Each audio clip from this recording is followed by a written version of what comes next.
네, YTN은 초등학교 수영부에서 벌어진 코치의 폭행과 고문에 가까운 괴롭힘을 연속 보도했습니다. 현재 가해자로 지목된 코치에 대한 형사 재판이 진행되고 있는데요. 사건을 취재한 기자 전화로 연결해서 조금 더 자세히 들어보도록 하겠습니다. 나현호 기자. 네, 정국부입니다. 예, 우선 이 해당 코치에게 적용된 혐의는 특수폭행 등 4가지라고 하는데요. 구체적인 혐의 내용이 어떻게 됩니까? 네, 사건이 벌어진 건 4년 전인 지난 2017년입니다. 피고인은 당시 전남 목포에 있는 초등학교 수영 코치인데요. 아동학대와 특수폭행, 상해, 폭행 등 총 4가지 혐의입니다. 공소장에 명시된 피해자는 총 3명인데요. 피해자들은 당시 많으면 11살, 적게는 7살이었습니다. 공소장 내용을 자세히 읽어보면 훈련이 굉장히 공포스러웠을 것으로 짐작됩니다. 연습 수영 기록이 좋지 않다는 이유로 육두문자를 사용하는 건 기본이었고요. 이 단단한 고무 재질로 된 오리발로 피해자 양쪽 뺨을 연달아 때리기까지 했습니다. 심지어 수영 출발 때 조립용으로 쓰는 철제 스패너로 이 정강이와 발등을 때리기도 했습니다. 게다가 물고문에 가까운 괴롭힘도 있었습니다. 피해 학생 머리채를 잡고 10차례에 걸쳐 물속에 얼굴을 넣었다 빼기를 반복하기도 했고요. 발로 피해자 등을 밟아 눌러서 이 피해자 머리와 몸을 수영장 바닥 가까이 밀어넣어 숨을 못 쉬게 했습니다. 이 과정에 무릎으로 이 피해 학생 배를 때리기도 한 것으로 돼 있습니다. 당시 피해 학생의 이야기를 들어보시죠. 자세를 못 잡는다는 이유로 막 머리 잡고 물 넘어가가지고 다리 밑으로 해서 계속 밟고 있었어요.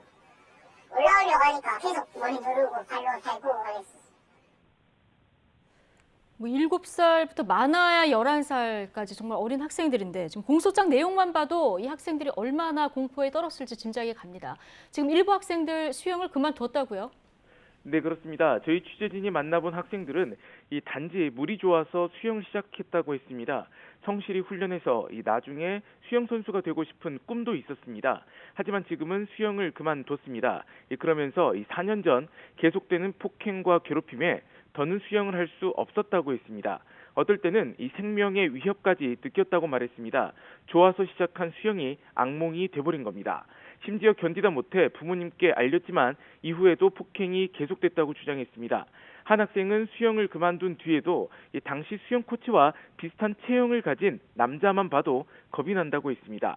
가해자로 지목된 수영 코치는 2017년 당시 학부모에게 무릎 꿇고 사죄까지 했습니다. 그러나 정작 지금 와서는 당시의 한 사과도 수영부를 살리기 위해 어쩔 수 없이 한 것이었다고 말했습니다. 또 폭행 사실을 전면 부인하고 있습니다. 그 근거로 당시 맞지 않았다는 수영부 학생들도 있다는 점을 내세웠습니다. 당시 수영 코치의 해명을 들어보겠습니다.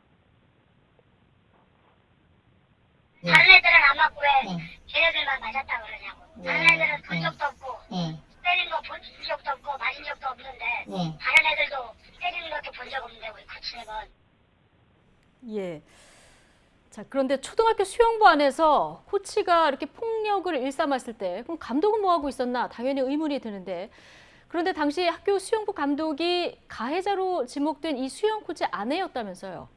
예, 그렇습니다. 해당 초등학교에 수영부가 생긴 게 지난 2011년인데요. 수영부 창설 3년 만에 세 번째 수영 코치가 왔습니다. 다름 아닌 같은 학교 교사의 남편이었습니다. 해당 수영 코치는 전임 수영 코치가 자격증이 없어서 본인의 회사 생활을 접고 코치로 나서게 됐다고 설명했습니다. 이에 대해 교육당국은 정식 공모 절차를 통해 경기 지도사 자격증이 있는 코치를 선임해서 문제가 없다고 밝혔습니다. 한 학교 수영부에서 남편은 코치, 아내는 감독을 맡았는데요. 그런데 이 학교 수영부 훈련에는 부부 사이인 감독과 코치의 졸업한 아들과 딸도 함께 했습니다. 피해 학생들은 대부분 훈련이 이 코치의 아들, 딸에게 맞춰져서 이루어졌다고 주장했습니다. 다시 말해서 아버지는 초등학교 수영부 코치, 어머니는 현직 교사이자 감독, 이미 졸업한 자녀 둘은 선수로 같이 훈련을 했던 셈입니다.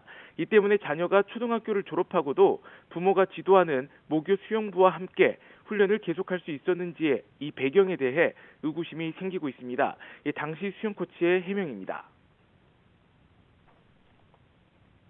네, 헬스를 해다가 또 그만뒀잖아요. 머리가 난리쳐가지고 안 해요. 걔네들 때문에 안 해버리잖아요. 지금 수영도 못하고 내가 수영을 접었잖아요. 그 때문에. 자, 이 같은 사실이 알려지고 나서 학교는 그럼 어떻게 대응했는가 이 부분도 궁금한데 학교 관리자가 오히려 아이들을 추궁하는 태도를 보였다면서요. 네, 그렇습니다. 이 당시 피해 학생들이 아직도 억울해하는 부분입니다. 학교 관리자의 이 태도 때문이었는데요.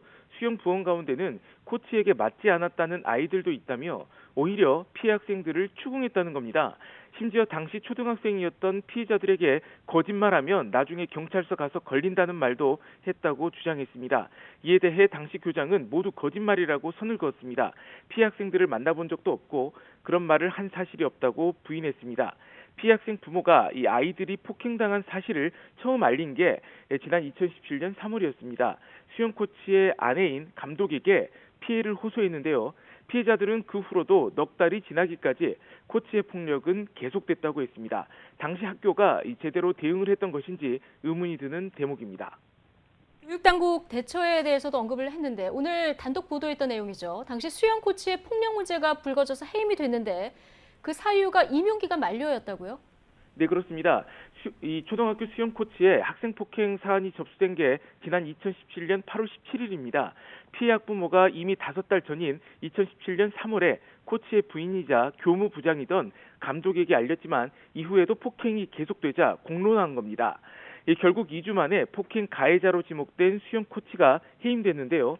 당시 해당 초등학교는 수영 코치의 해임 사유를 임용기간 만료라고 적어 교육청에 보고했습니다. 수영부에서 문제가 된 학교폭력 관련 내용은 언급하지 않은 겁니다. 당시 교장의 해명을 들어보시죠.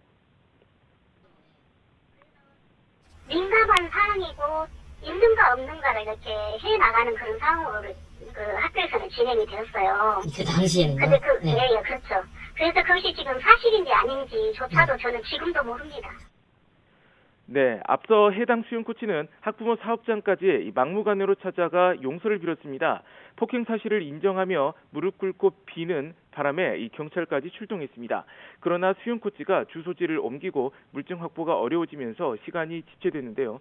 검찰 수사를 거쳐 2년 뒤에 재판에 넘겨졌습니다. 피해 학생들이 이 문제를 제기한 시점부터 검찰 수사까지 2년이 흐르는 사이 이렇다 할 조치를 하지 않았던 교육 당국에 대한 전면 재조사가 필요해 보입니다. 지금까지 전국부에서 YTN 나연호입니다.